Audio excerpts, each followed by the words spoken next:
Bienvenidos. Hoy nos vamos a sumergir en una de las categorías diagnósticas, la verdad, más fascinantes y a menudo bastante malinterpretadas de la psicopatología. Vamos a desglosar los criterios que conectan comportamientos que, a simple vista, parecen no tener nada que ver entre sí, pero que en realidad pertenecen a un mismo espectro. Para empezar, pensemos en esto. ¿Qué podrían tener en común estos tres comportamientos? Uno parece vanidad, otro quizás desorganización, y el último, higiene extrema. Parecen mundos aparte, ¿verdad? Bueno, en psicopatología, nuestro trabajo es precisamente buscar los patrones subyacentes que los unen. Y aquí tenemos más ejemplos que muestran lo variado que puede ser esto.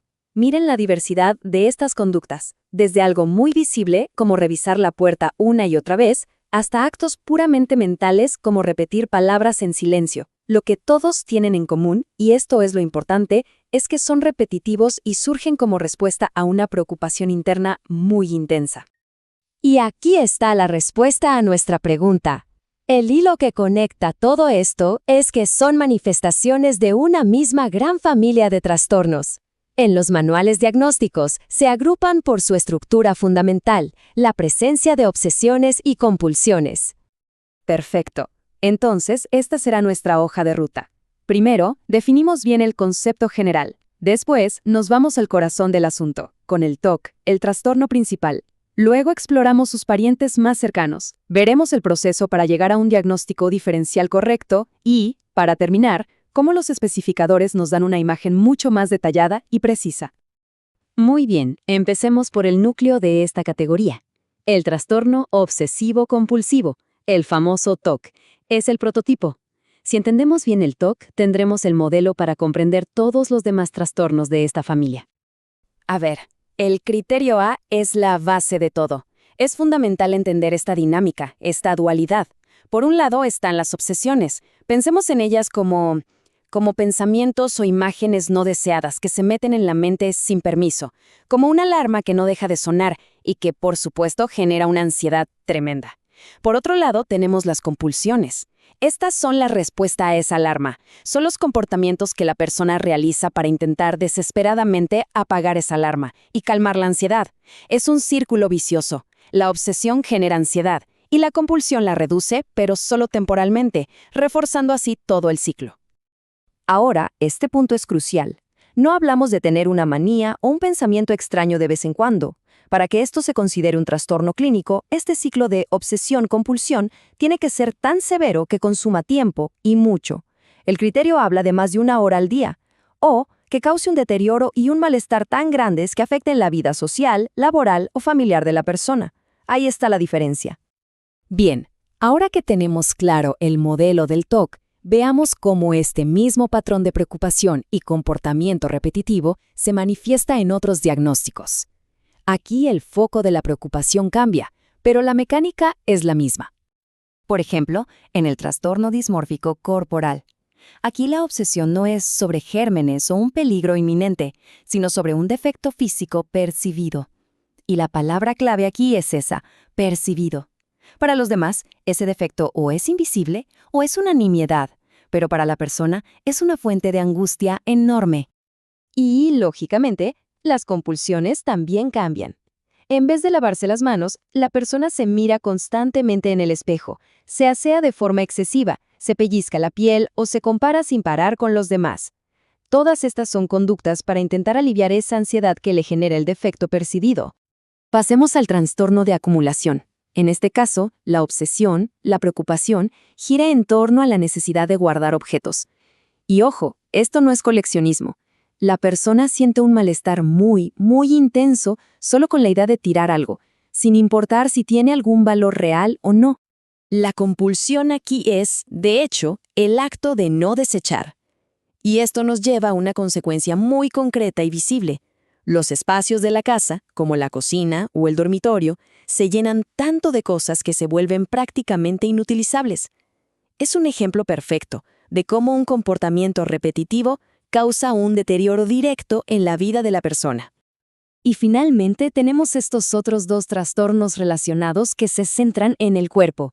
La tricotilomanía, que es arrancarse el pelo, y el trastorno de excoriación, que es rascarse la piel compulsivamente.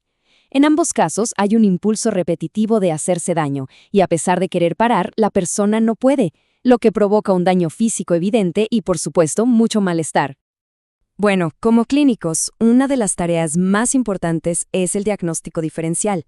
O sea, ¿cómo podemos estar seguros de que estamos ante uno de estos trastornos y no es otra cosa lo que está pasando? El proceso es bastante metódico. Primero, descartar causas físicas. ¿Podrían ser los síntomas un efecto secundario de alguna droga, de un medicamento o de una condición médica como un daño cerebral? Una vez descartado eso, pasamos al siguiente filtro, que es importantísimo: asegurarnos de que los síntomas no se explican mejor con otro diagnóstico psiquiátrico. Este es un ejemplo clarísimo. Una persona con una depresión mayor puede que acumule cosas en su casa, sí, pero es por la falta de energía, por la apatía. Esto es completamente diferente a la necesidad activa de guardar objetos que vemos en el trastorno de acumulación. La motivación de fondo es lo que nos permite diferenciar un diagnóstico del otro.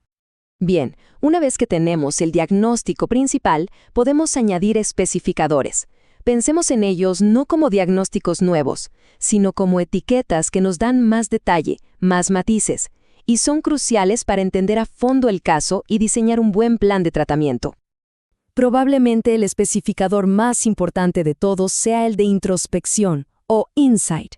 Básicamente mide qué tan consciente es la persona de que sus creencias obsesivas son irracionales. Es decir, ¿sabe que su miedo a la contaminación es exagerado o está convencida de que es 100% real y justificado? Cuando hay una introspección buena o aceptable, la persona vive una lucha interna. Siente el impulso de hacer la compulsión, pero una parte de su mente reconoce que la idea que lo provoca probablemente no es cierta, que es exagerada. Con poca introspección, esa balanza se empieza a inclinar. La persona ya no está tan segura de que sus creencias sean irracionales. Empieza a pensar que, bueno, probablemente sí son ciertas. Esa duda inicial se va perdiendo. Y en el extremo más grave del espectro, tenemos la ausencia total de introspección. Aquí ya no hay duda alguna. La creencia obsesiva se ha convertido en una certeza absoluta, en una convicción delirante.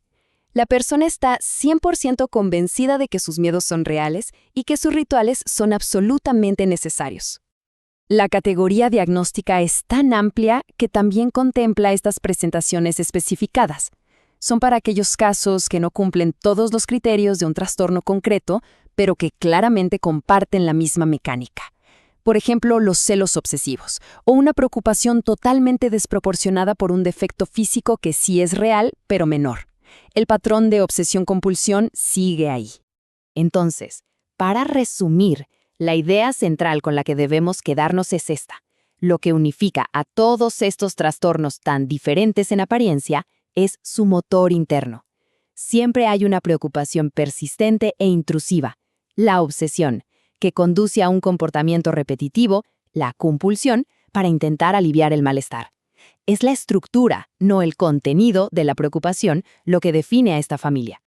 Y me gustaría cerrar con una reflexión final. Entender estos mecanismos diagnósticos, ir más allá de la etiqueta superficial, no es solo un ejercicio académico.